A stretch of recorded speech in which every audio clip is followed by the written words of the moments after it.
Okay mga papi, done installation po tayo dito sa Bristol ATR 160 ng 5K package. Bale, ang inabil po ni Sir Senlo X1. Dito po natin siya nilagay. Low beam, white, high beam. Ito naman po ginamit natin switch, domino 3-way switch.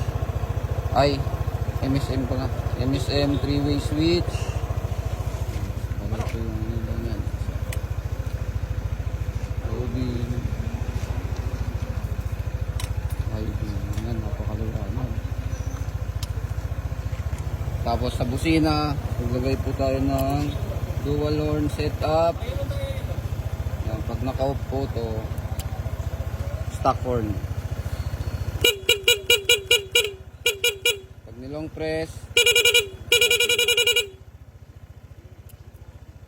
Sa PIA naman po, may kasama po itong combo lights.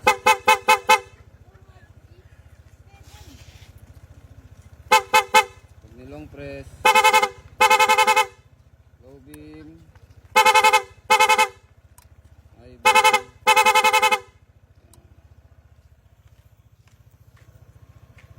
Gusto magpa-install ng ganito para sa Bristol ATR, punta lang po dito sa Scooteristas online shop. Maraming salamat po.